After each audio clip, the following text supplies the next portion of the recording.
सृष्टि बचपन से ही दिखने में सुंदर नहीं थी, लेकिन अमीर बाप की बेटी सृष्टि पर उसकी माँ जान छिड़कती। मेरी बेटी कितनी प्यारी है, भगवान सबको सृष्टि जैसी बेटी दे। सृष्टि धीरे धीरे बड़ी होती है। एक दिन सृष्टि की सहेली कहती है, तू दिखने में कितनी अजीब सी है, लेकिन मैं जानती हूँ हम सब में सबसे अच्छी शादी तो तेरी ही होगी। तेरे पापा अमीर जो हैं। और बता नहीं सकते यार, दहेज तो हर कोई देता है, ये क्या ज्यादा ले जाएगी अपने पति के लिए? अरे बड़े शहर में कोठी है इसके पापा की।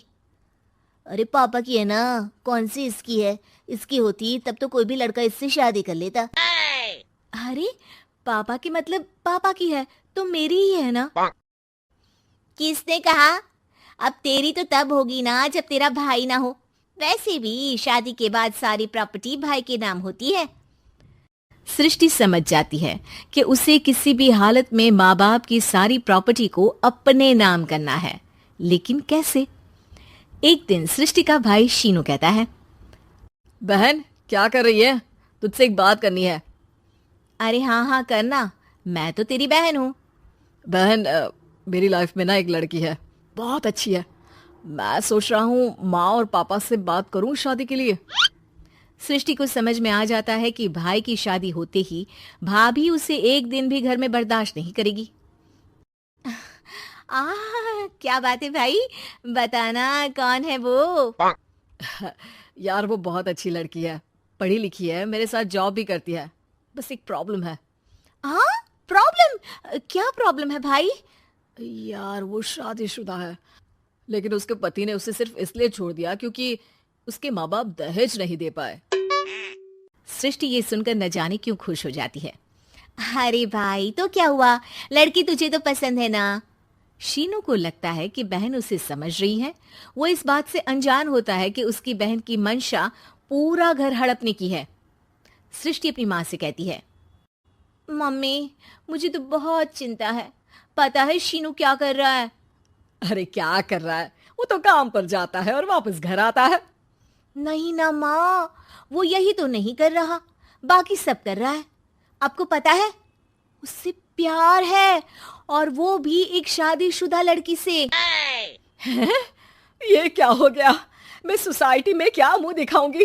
अरे तेरे पापा तो यही कहेंगे कि मैंने ही उसे बिगाड़ दिया है।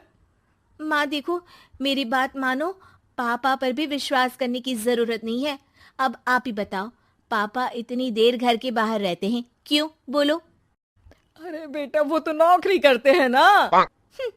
तू बहुत भोली है माँ। पापा का ऑफिस तो 7 बजे खत्म हो जाता है, लेकिन देखो कितनी देर से आते हैं। अरे नहीं नहीं बेटा, ऐसी कोई बात नहीं है। सृष्टि माँ को एक औरत से बात करते पिता की फोटो दिखाती है। देखो माँ कैसे हैं पापा। मैं ना कहती थी कि पापा सही नहीं है। मैं तेरे पापा से बात करूंगी, दे फोटो मुझे। ओ माँ, वो तो डिलीट हो गई। लेकिन चल, तूने तो देख लिया ना, पापा से बाद में बात कर लेना। और हाँ, मेरा नाम बिल्कुल मत लेना। हाँ माँ। अब क्या था, सृष्टि के माँ और पिता के बीच झगड़ा होना शुरू हो जाता है। सृष्टि के मन में क्या चल रहा था कोई नहीं जानता था।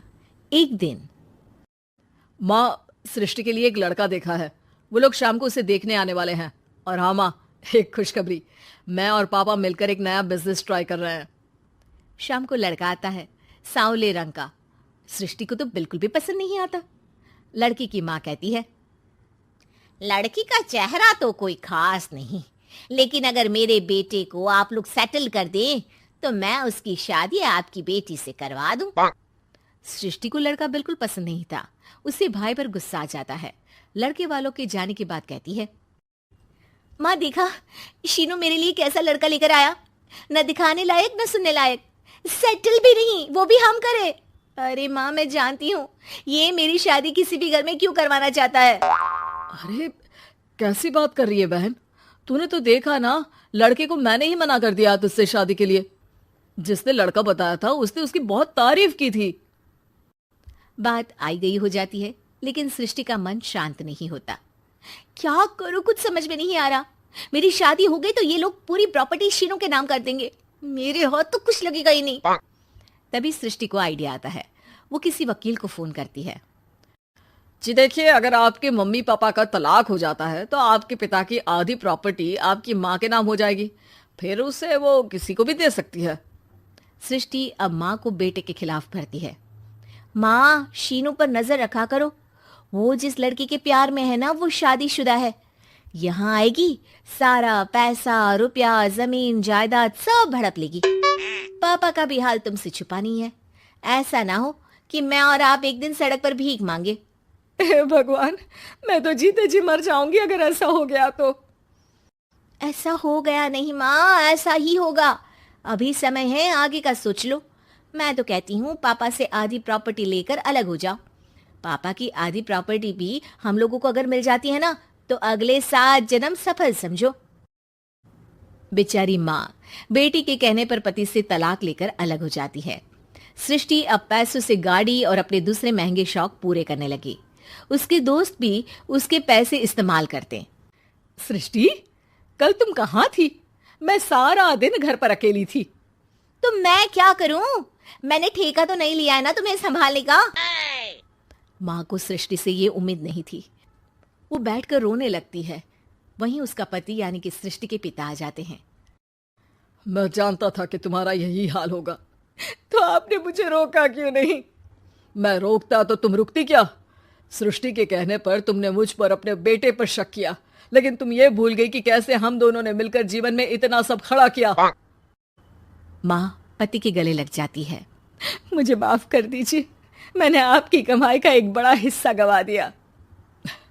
कोई बात नहीं, तुम साथ हो तो मैं ऐसी 7 प्रॉपर्टी खड़ी कर दूंगा। तभी वहां सृष्टि आ जाती है रोते हुए। माँ, मयंक ने मुझे छोड़ दिया। वो बोल रहा था जब तक मेरे पास पैसे थे तब तक ही वो मेरे साथ था। पापा, माँ, मुझे माफ कर दीजिए।